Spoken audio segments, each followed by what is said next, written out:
Hey guys, this is JTech 95. Today I'm going to try making this new video on my phone camera instead of the webcam. Give me a little bit more mobility, among other things, and just see how it goes.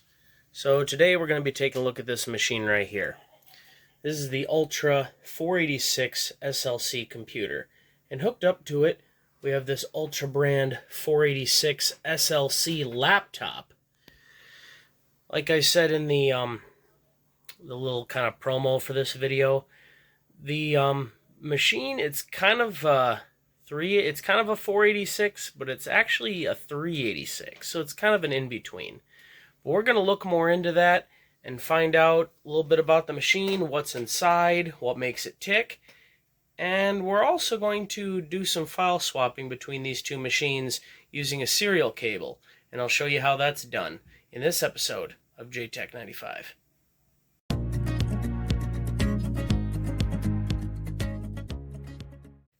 Welcome back to JTech 95. So as I stated, this is a 486 SLC machine. Let's take a look inside and see what she's got. So starting out with the back of the machine, we see it's pretty straightforward setup. Got VGA card, controller card, sound card down under here, the AT style keyboard output, and the two serial ports. Mouse is hooked to one, and the serial cable for the data transfer is in the other one. The monitor here, you've seen in a couple of my other videos. It's a Leading Technologies 440V VGA monitor. So here inside of the machine, we've got this IBM 486 SLC-25 motherboard based on the ALI M1217 chipset. Got 8 megs of RAM on board, a Dallas real-time clock for the CMOS. No cache on this board, but there is quite a bit of L1 cache on the processor, which you can see right under that teeny heatsink right there. For cards, we've got an ATI 28800 VGA card, Sound Blaster 16 CT 4180, and the controller card is just a generic Gold Star. For drives, we got a TAC 5 1/4, Mitsumi 3 1/2, and a Maxter model 7245 AT hard drive. So let's set this thing up really quick again, and I'll talk a little bit about what the SLC chips were basically made for. So the question is, what is a 486 SLC? What it was a drop-in replacement for a 386. It had the same form factor, and it ran on the 386 bus. So essentially what you could do is you could upgrade your 386 personal computer with one of the 486 SLC chips and essentially turn it into a makeshift 486 without spending the money to buy a whole new system. Now, at the time, it seemed like it was pretty popular, but you tend to not see these kind of machines around very often. It was kind of an in-between for people who, they wanted a 486, but they couldn't justify buying one if their 386 was already doing what they needed it to do. They wanted a little more speed. And it was kind of like the Intel overdrive processors that came out a little later, where you could upgrade your 486-25 to like a 486-66, or you could upgrade your 486 DX or DX2 up to a Pentium overdrive. Speaking of overdrive processors, I've got two of them. Don't ask me how I ended up with two. One is still sealed, one is open because I wanted to see the inside. This isn't really on topic with what this video is about, but I figured I'd show it anyway. So basically, the SLC was kind of like what these were. They were just chips that you could use to upgrade your current machine to a much faster machine without having to buy a whole bunch of extra crap. The ones I got here are where's the model number? Here it is. DX2 ODPR66. These were Intel DX2 overdrive processors. So you could like upgrade your DX25 or DX33 to a DX266. You know, it's just kind of a quick idea and effort from Intel to, you know, say, hey, let's help you guys out. We know you can't afford a machine. Stuff's expensive. So here's this. You can upgrade your current machine and get close to the same performance as what you would get if you bought a brand new machine. So yeah, just wanted to throw that in there. But yeah, that's essentially what the SLC chips were. They were a 486 upgrade chip for 386 systems. Now let's talk about the laptop for a minute. So this bad boy right here is an Ultra brand TS34X25. Now this has a 486 SLC chip running at 25 megahertz. This one back here, I forgot to say this earlier, this one isn't an SLC strictly. This is an SLC2. So this one is actually a SLC2 running at 66 megahertz. An SLC2 was basically, it was a clock doubled SLC chip. Kind of like a DX2, like a DX266 was a clock doubled DX33. Well, this is a SLC2, which is a clock doubled SLC33. And usually on the 486 processors, they only had, was it 4K of L1 cache? Well, the SLC chips had 8. And the other thing they did with the SLC2 is they doubled the cache. So you got 16K of L1 cache on the processor. That helps a lot, especially when the motherboard does not have any L2 cache on it. Thanks, IBM. But anyway, back to the laptop. Ultra was a brand in the early to mid 90s, and I think they were owned by a company called Tiger Direct, which later bought, you know, CompUSA and a couple other computer manufacturers at the time. The company Tiger Direct is now out of business, but at the time, from what I read, Ultra was their in-house brand. This laptop was originally my aunt's. She used it for work and business, and when she passed away, her daughter gave it to me. It still worked, I just needed to find a power cord for it, which I finally found one. It's in good shape. The screen is a little fuzzy. Just the old laptop screens are not, they don't hold up very well. But it's got a VGA output on the side, so you can hook up another monitor to it and see a little better. Yeah, the machine it's actually kind of neat. It's got a Phoenix BIOS in it, and the processor in this one, like I said, is a Cyrix 486 SLC running at 25 megahertz, and this has 4 megs of memory in it. So what we're going to do today is run this tower, kind of see what she does, run a couple benchmarks, and then we're going to move some files between the two machines. So let's get started. So here we go. We got the machine all put back together. Everything's all plugged in. So let's boot her up really quick and see what we got.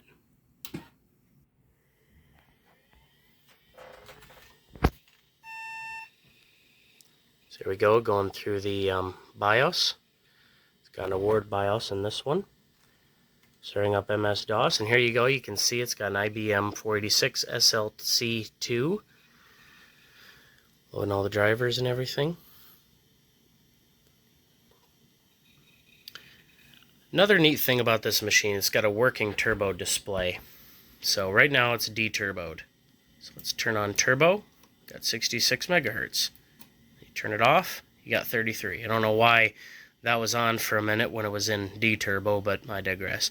Let's put that back into turbo here really quick. So, yeah, let's load up some benchmarks and see what she can do.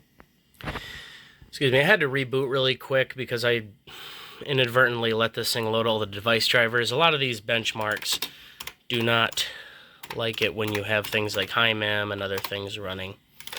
So let's start up LM60 really quick.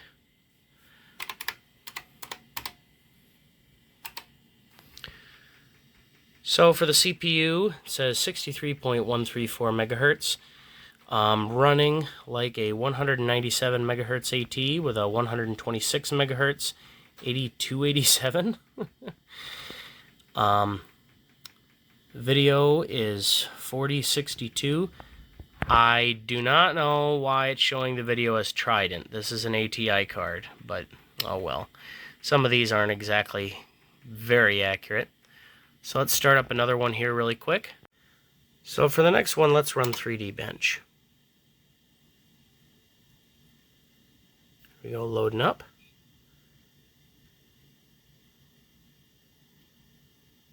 Honestly, it's not running too terribly bad. And like I said, the SLC and SLC2 chips were basically 386s with the 486 instruction sheet, instruction set, and everything else. So we're getting a score of 24.3. And that's reasonable for what the machine is.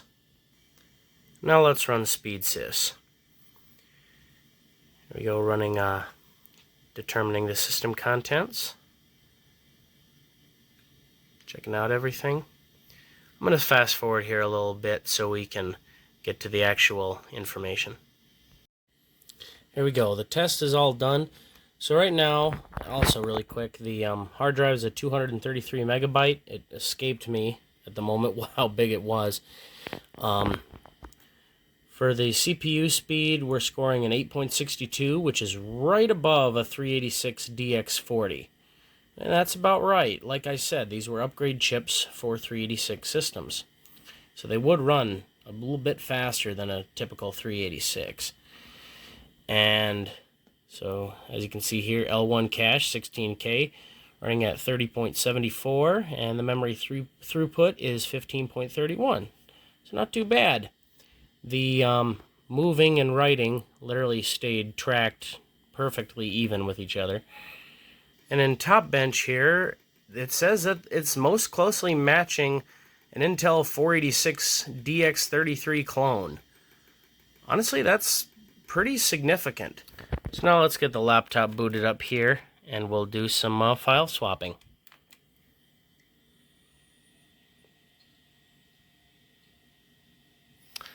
This laptop has a GD6410 graphics chip inside, with a VLSI 82C310/312 chipset. Let's let her get booted up here.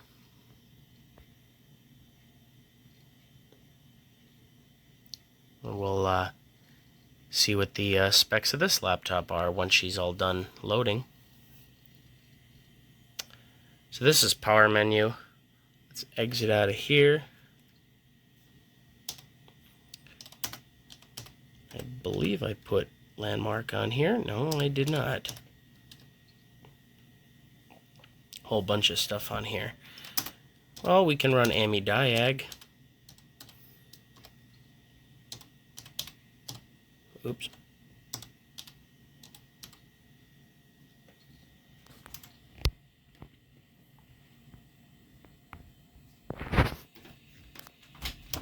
So here we go. Device drivers and resident programs should be removed before running AmiDiag. Yep, we know. I should have hit F5, but I digress. Really quick, as you can see, like I said, these monitors and these laptops weren't always the greatest. I'm already starting to get a dark side here. So let's really quick plug in the monitor to that so we can see a little better. So there we go. Now we got the monitor plugged in. And to switch over to it, we just do function key F8. There we go. And if you click it again, you can run them both. There we go. So anyway, let's see. Processor speed test. Yep, we're running at 25 megahertz.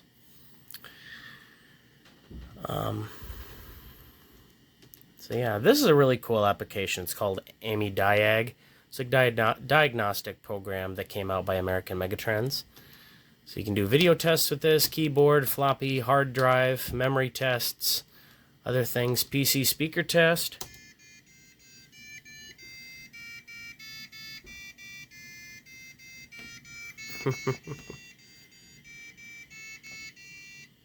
Was the sound okay? Yes, it was. Very, very nice.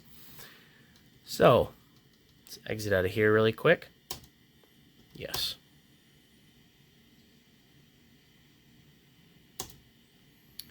So really quick, I'm going to reboot this machine and we'll start moving some files over because I want to put landmark on this so we can run at least one bench, see what it does. And also it'll give me an opportunity to show you how to move files. So let's get started on that. So I got the monitor hooked back up to the tower really quick. So back in the day, to move files over serial or parallel cables, MS-DOS 6.22 came with these two programs, Interlink and Interserver. These were two programs that were used to transfer files using a cable. The client machine had to use the one, and the server had to use the other. So what we're going to be doing right now is we're going to be using this machine to move files to the laptop. We've already got the serial cable hooked up here and then to the back of the machine as we showed. So the machine that's going to be receiving the files has to run Interlink. So what you do is you edit your config.sys file and add this line. Device equals c:/dos/interlink.exe. Then on your host machine, that's you're going to be sending the files from, you're going to want to run Interserver. So let's get that set up really quick. So you want to start Interserver first. There we go. Microsoft Interlink Server version 1.10. So this computer, the server, you got the A drive, B drive, and the C drive. So let's reboot this machine. I'll run Interlink, and it'll show up in here what the other computer is. So let's just get this booted up, and we'll see what happens. So here we go. I hit F8 so I could manually choose what I want to load and what I don't want to load, because I don't want it to load PowerShell. So here we go. Do you want to start Interlink? Yes. Scanning. There we go. This computer, D, E, F, and LPT2 equals A, B, C, and LPT1 on the other computer. And it showed up over here as well now. So on this computer, the A, B, and C drives will show up as D, E, and F. So, yeah. So that's pretty much how you set it up. So let's process autoexec.bat, and we don't need that. That's fine. Don't need that. We'll use that. No. No. Yeah. Yeah. No. There we go. So we can go in here. So let's see. The C drive on here will equal drive F on this one. So let's access drive F. There we go. Whoops, sorry. There we go. dir/p. There we go. I just accessed the hard drive on the tower. So what we want to do is we want to move the program landmark 60 from the tower to this. So that's pretty simple. So what we're going to do is we're going to go back to the C drive, make a directory lm60, and cd lm60, and oh no, I did that wrong. I'm setting on my phone this way so it's a little easier to do. So we're going to redo this. We're going to go to drive F, cd DOS bench, cd lm60, dir. There we go. And we'll do copy lm60.exe to c:/lm60.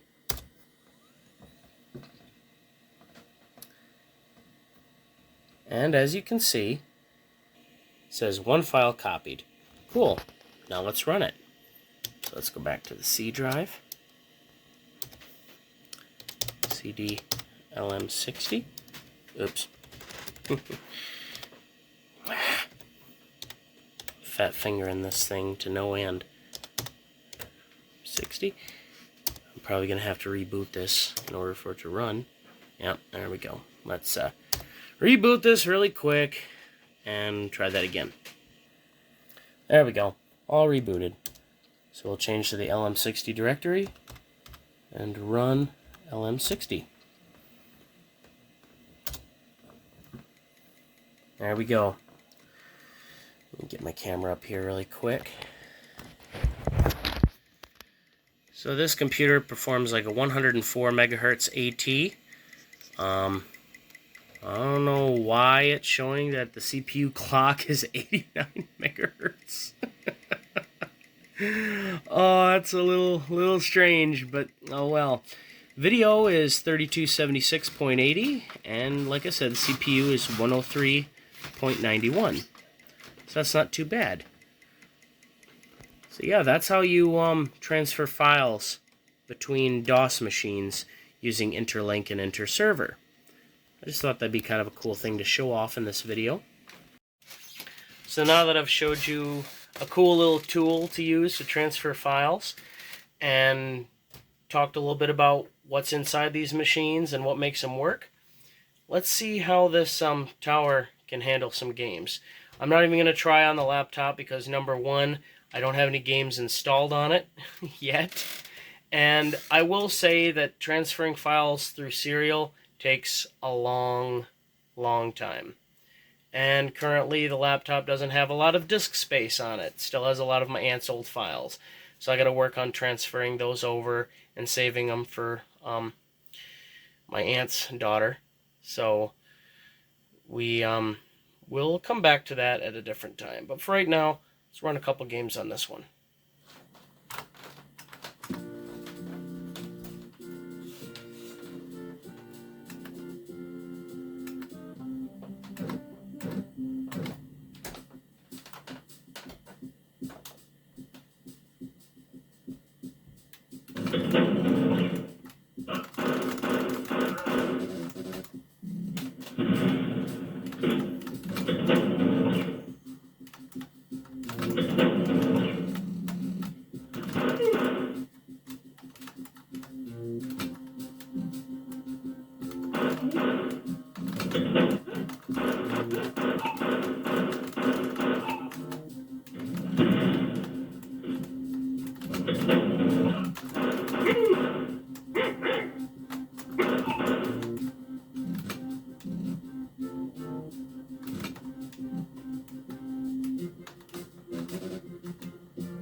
So yeah, that's the two 486 SLC machines. We went over what's inside of both, and we also showed how to do file transfers using a serial cable. And yes, I do have Windows 3.1 installed on both of these machines. It's just nice to have a GUI sometimes for doing certain things. Well, anyway, I hope you guys enjoyed the video. Comment what you thought of it down there. Like and subscribe if you'd like to see more content like this. And I think something just froze in Windows. What a way to end a video. Windows, right? So anyway, yeah, like and comment what you thought of the video down below. And, yeah, let me know what you think of this new, way of recording I'm doing. If it's better, worse, or, you know, anything else I can change. Because I want to make these videos as good as possible for you viewers. Well, anyway, thank you all so much for watching. And catch you next time. See you later.